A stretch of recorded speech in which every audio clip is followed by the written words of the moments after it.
Donc les esters, qui sont l'objet de cette étude, l'estérification et l'hydrolyse, évidemment l'hydrolyse des esters. Donc les esters sont des composés odorants, sont caractérisés, on peut le reconnaître par leur arôme, que l'on trouve en abondance dans les fruits mûrs, ananas, poire, banane, fraises ou autres, et qui entrent souvent dans la composition des huiles essentielles, comme celle de la lavande. Elles sont utilisées dans la fabrication des parfums ou comme des arômes, des aromatisants dans les industries alimentaires. Par exemple, dans les boissons, des jus, des boissons dites de fruits, et même dans le yaourt où on peut reconnaître l'arôme de l'ananas, du poire ou du banane ou de vanille. Donc là, ce sont ces composés qu'on ajoute à des aliments, sont fabriqués dans l'industrie. C'est un ester, évidemment. Tout l'arôme dans un fruit, ce n'est pas essentiellement cet ester, mais il contient plusieurs composés. Le tout donne cet arôme qui est dans le fruit. Mais pour nous, on synthétise dans le laboratoire la molécule d'ester, une de ces composés qui contiennent, par exemple, le fruit de fraise, une seule de ces molécules-là qu'on va le voir par la suite. Donc la réaction de l'estérification. La réaction de l'estérification, c'est là, on commencera par 1. La réaction d'estérification.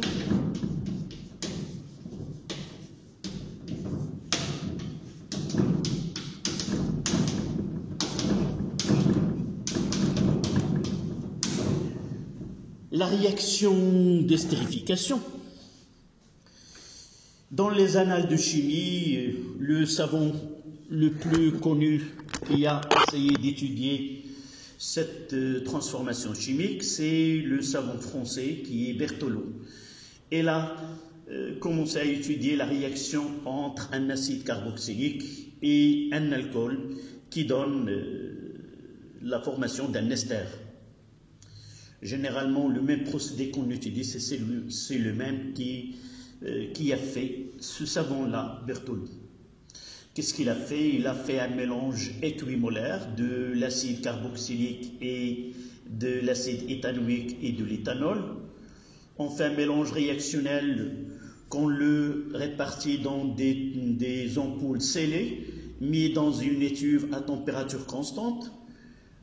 On déclenche, en réalité, à l'instant où on fait le mélange réactionnel, on déclenche un chronomètre.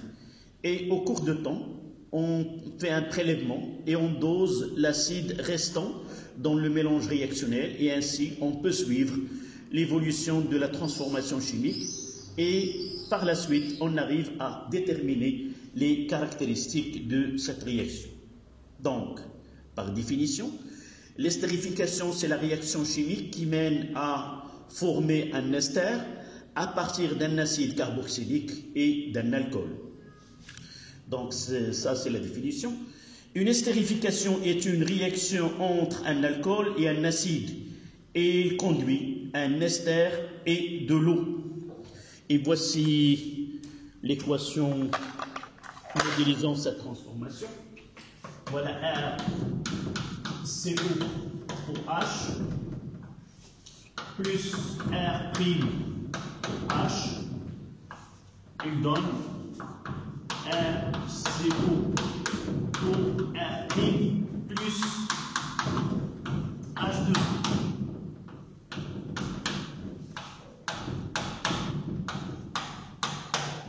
Là, c'est l'acide. Là, c'est l'alcool. Là, c'est l'ester. Et là, c'est l'eau.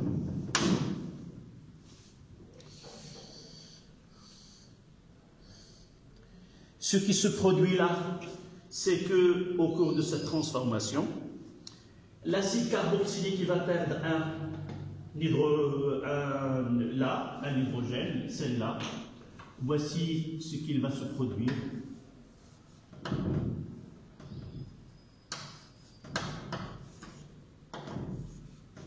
ça va donner H2O. Donc ce H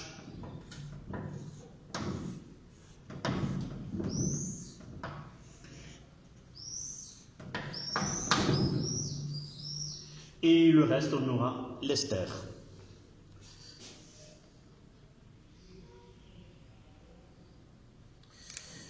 Donc, les propriétés de cette transformation chimique.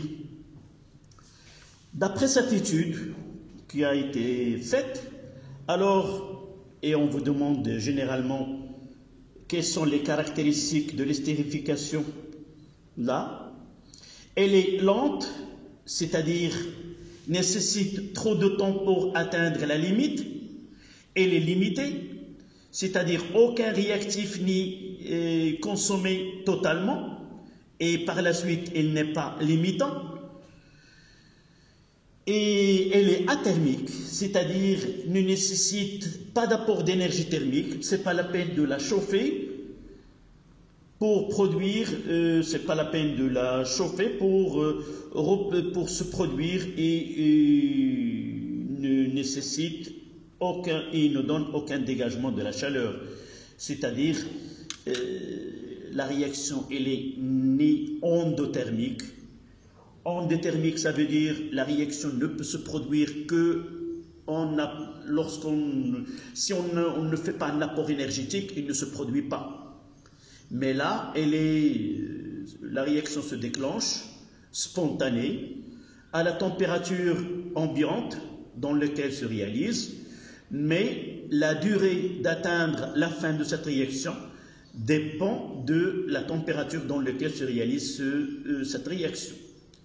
Elle peut nécessiter 15 ans à une température qui est très basse, par exemple 15 degrés Celsius, 150 heures pour 100 degrés Celsius, et par la suite, on parlera de la température comme étant un facteur cinétique. Donc, notez bien que athermique ne signifie pas qu'un apport énergétique thermique soit sans effet sur la transformation. C'est-à-dire, athermique, il faut différencier entre chauffer pour avoir une transformation chimique, sinon aucune réaction ne se produit, et utiliser un chauffage, ça peut être bénéfique pour la transformation. Nous avons déjà vu que la température est un facteur cinétique, c'est-à-dire chauffant une réaction athermique, ça augmente la vitesse de la réaction. Donc ce n'est pas une contradiction, mais ceci revient de la loi de Le Chatelier. Athermique ou exothermique, celle qui dégage de l'énergie, peut influencer l'état final de la réaction. La température là, dans ce cas-là, la transformation est athermique, ne peut plus modifier l'état final de la réaction. La composition finale de mélange réactionnel, elle est le même, qu'on réalise à 15 degrés, à 100 degrés, à 200 degrés, mais chauffés ne pouvons atteindre l'état final à une durée qui est plus courte. Là, il ne faut pas avoir cette confusion concernant chauffer et athermique. Donc, l'hydrolyse, on parlera de l'hydrolyse. L'hydrolyse, c'est la réaction inverse. Là, on fait uniquement un petit rappel sur le cours. Et par la suite, on passera à des exercices dans d'autres séances. Donc, là, on a fait la réaction d'estérification. C'est-à-dire, on fait réagir un acide carboxylique avec un alcool. On a obtenu un ester plus de l'eau. Nous avons constaté que cette réaction est lente, limitée et athermique. Et aboutit, lorsque nous partons d'un mélange équimolaire d'acide et d'alcool, c'est-à-dire par exemple une mole d'acide et une mole d'alcool, on atteint l'état final, c'est avoir 2 sur 3 moles de l'ester, 2 sur 3 moles de l'eau, et 1 sur 3 moles restant de l'acide et 1 sur 3 moles restant de l'alcool.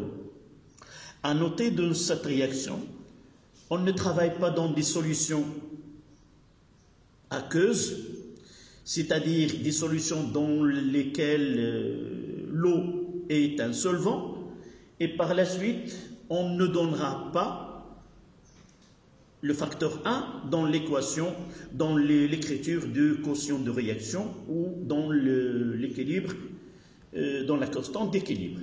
Donc là, on travaille avec des corps purs, c'est un acide pur et non pas solution d'acide, de l'alcool et non pas un mélange d'alcool et de l'eau. Et par la suite, ce n'est pas la même chose que ce que nous avons fait pour les solutions aqueuses. Donc, voici le bilan de cette étude des réactions de l'estérification. La question qui se pose, et nous l'avons déjà posée, nous l'avons déjà répondu lorsqu'en parlant de toutes les transformations chimiques ne sont pas totales, mais il y a des transformations chimiques qui sont limitées. Et nous avons répondu pourquoi ces réactions sont limitées, tout simplement parce que pour certaines réactions chimiques, la formation des produits, ces produits qui sont formés ont l'habilité de réagir entre eux pour reformer les réactifs et par la suite, on est devant deux processus qui se font dans deux sens opposés. Une réaction se fait dans le sens direct et une autre se fait dans le sens indirect.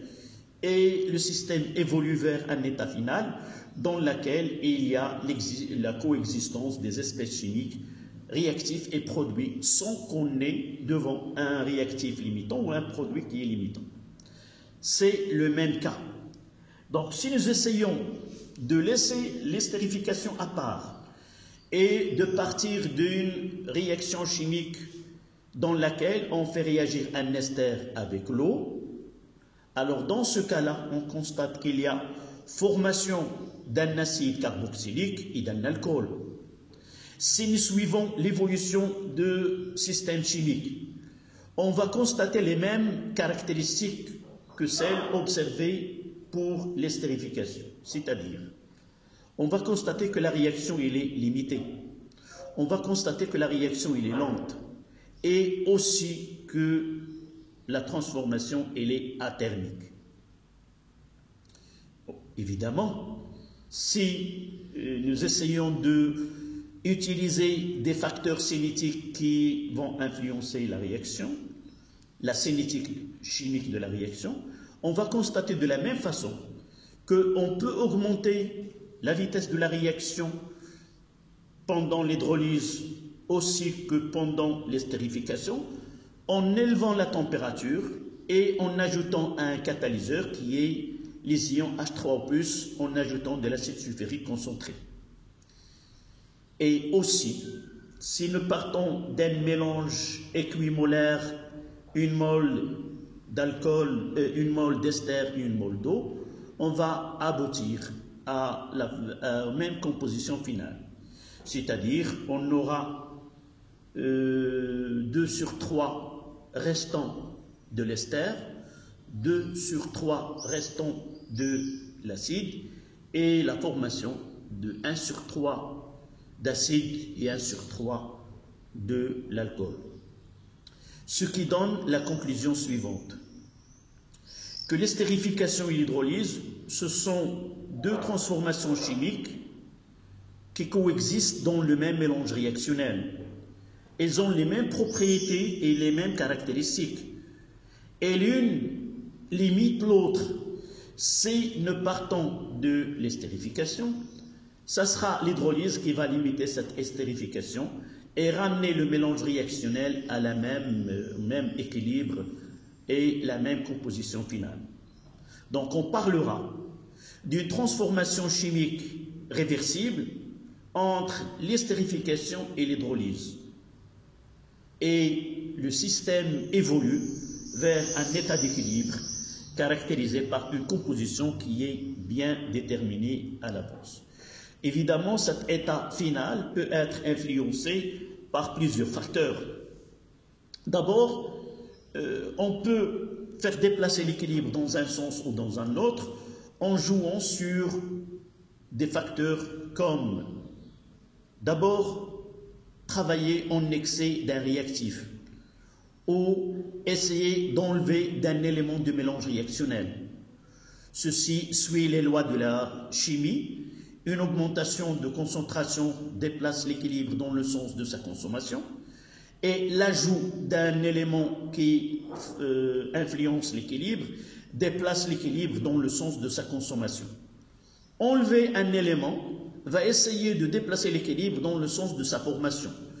Si nous voulons que l'ester, la quantité d'ester formée augmente, il suffit de jouer sur certains facteurs. D'abord, essayer d'enlever l'ester de mélange réactionnel et ce qu'on appelle la distillation fractionnée, à condition que la température d'ébullition de l'ester est loin de température d'ébullition des composés chimiques qui coexistent dans le mélange réactionnel.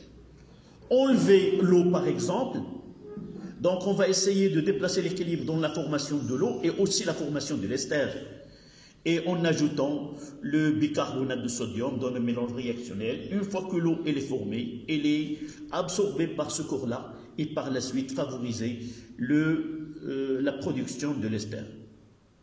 Évidemment, de l'autre côté des réactifs, on peut travailler avec excès d'un réactif, mettre plus de l'acide ou plus de l'alcool, et ainsi l'équilibre va se déplacer dans le sens de la consommation de cet élément ajouté, c'est-à-dire favoriser la formation de l'ester.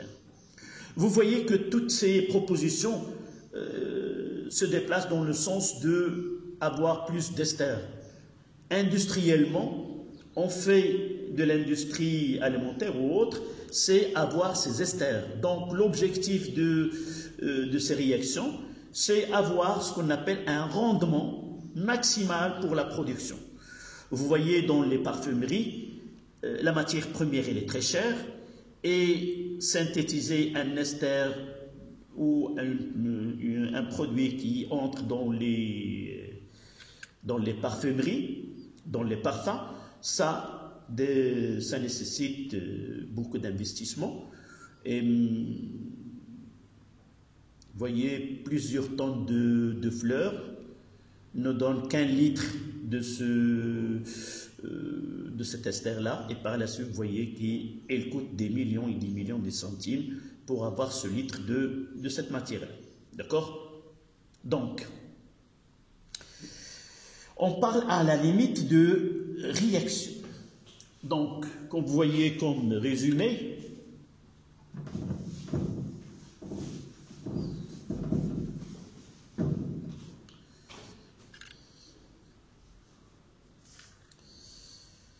donc la limite de la réaction, limite de la réaction.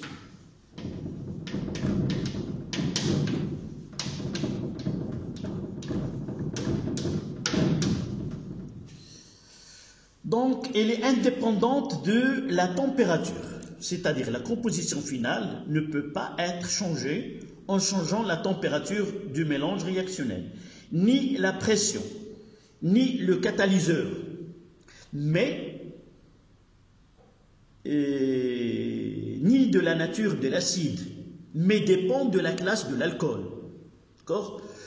Donc, si nous essayons de tracer l'évolution de la quantité de matière N de l'ester, là c'est 1, là c'est 0,67 mol, et la quantité là,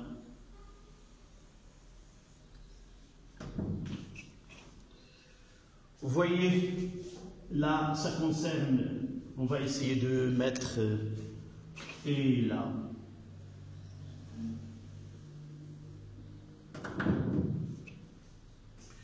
et le temps.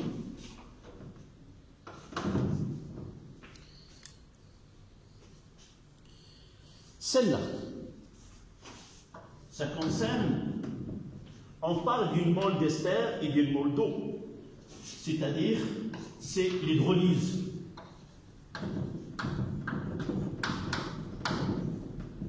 De l'ester. Et là, c'est l'estérification.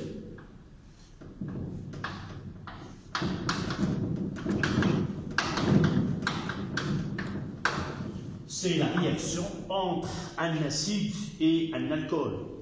Et vous voyez, soit on arrive à l'état final.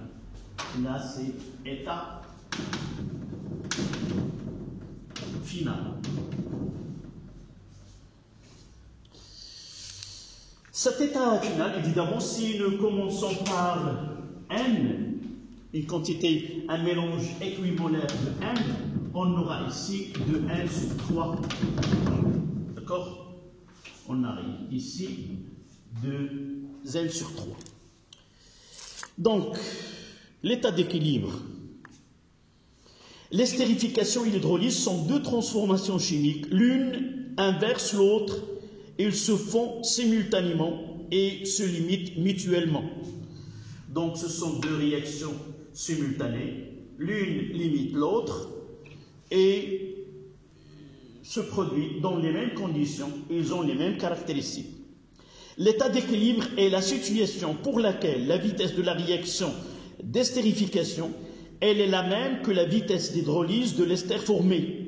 Les quatre espèces acides, alcool, ester et eau coexistent avec des proportions bien définies.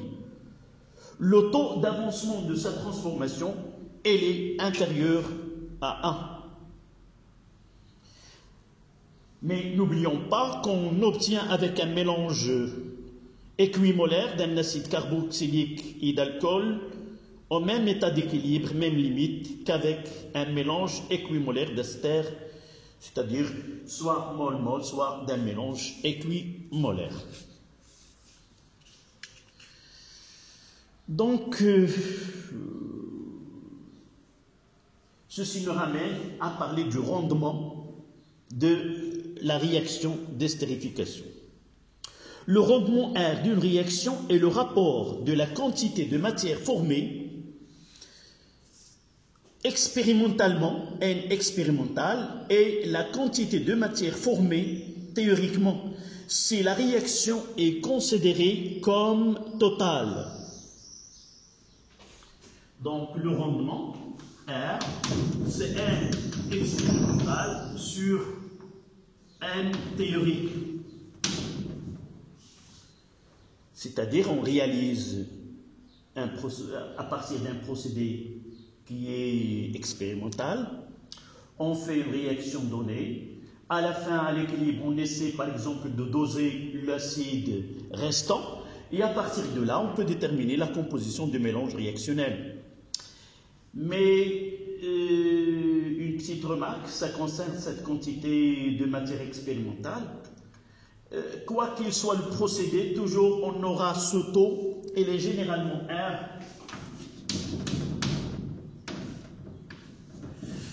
Il est inférieur ou égal à 1, mais c'est rare qu'on aura 1, même si on utilise des conditions dans lesquelles on substitue l'acide par un anhydride d'acide ou autre, parce que expérimentalement, une partie lors de manipulation, on peut avoir une petite perte due aux manipulations de la matière obtenue, soit par exemple dans la décantation, une partie de l'ester passe de l'autre côté ou ainsi de suite. Généralement, on aura ce problème de ce rendement. Donc, comme résumé là, dans le rendement, on doit parler de augmentation de la vitesse de réaction et augmentation de rendement. Donc, augmenter la vitesse de la réaction, c'est tout simplement en jouant sur la température, sur la concentration initiale des produits, des réactifs que nous avons utilisés, ou ajouter un catalyseur.